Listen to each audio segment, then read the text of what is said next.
Pour les navigateurs du Vendée Globe, l'arrivée n'est plus très loin. Les leaders sont à un peu moins d'une dizaine de jours de navigation des Sables d'Olonne et la course en tête est extrêmement serrée.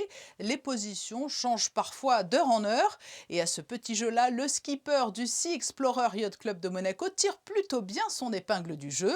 Tout reste possible pour Boris Herman qui est avec nous en duplex depuis l'océan Atlantique. Bonsoir Boris. Bonjour. C'est une fin de course totalement folle. Quel suspense en tête.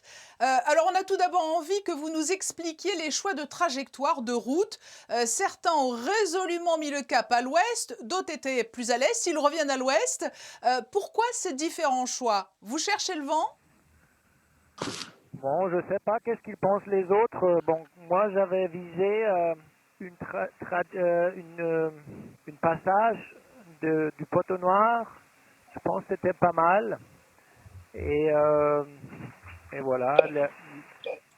Souvent, si tu es en timing un peu différent, ça change aussi ta trajectoire beaucoup. Donc les autres, ils ont été 50 ou 100 000 derrière à l'entrée du poteau noir, donc ils ont trouvé une autre route. Ils ont plutôt choisi de suivre aussi celui qui a passé le mieux, qui était Charlie, par chance je crois, mais je suis pas sûr.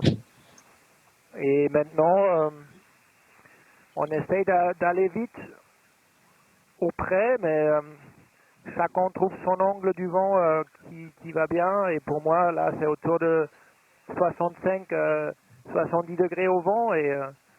Et si le vent tourne à droite, je vais aussi tourner à droite, donc plus nord. Mais on n'est pas volontairement ouest là, c'est juste parce qu'on on peut pas aller vite à la fois et se positionner est.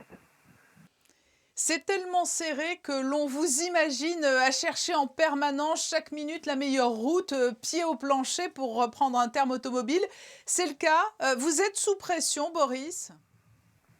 Oui, bien sûr, je sens une certaine pression et c'est l'opportunité de pouvoir performer sur ce Vendée Globe qui met la pression. Si je serais derrière, j'aurais moins de pression, c'est sûr.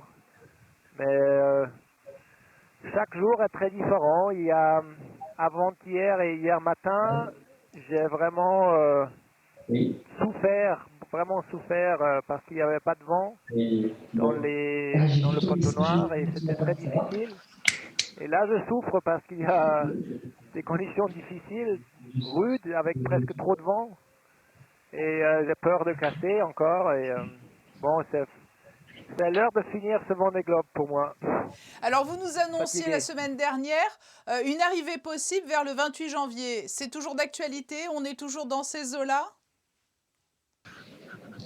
Oui, oui, le 28, c'est ça, hein, c'est toujours ça, le 28. Donc 9 jours et quelques pour y arriver. Boris, il y a eu plusieurs passages mythiques et qui certainement sont des objectifs au départ, hein, le cap de Bonne-Espérance, le cap Lewin, le point Nemo, le cap Horn et ce week-end l'Équateur.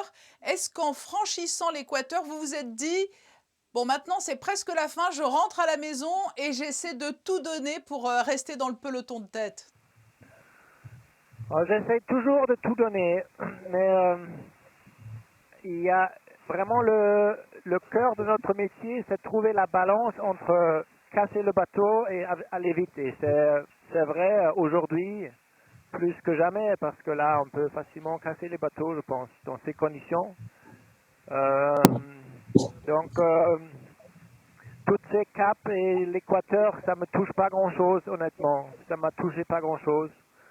Je l'ai même pas vraiment remarqué. Euh, c'est plus la sortie. La chose qui m'a rendu heureux, c'était la sortie du poteau noir, qui était vraiment cette nuit. Sur les photos satellites, on peut voir que là, le ciel est dégagé. Et là, je suis vraiment dans le régime de l'Alizé.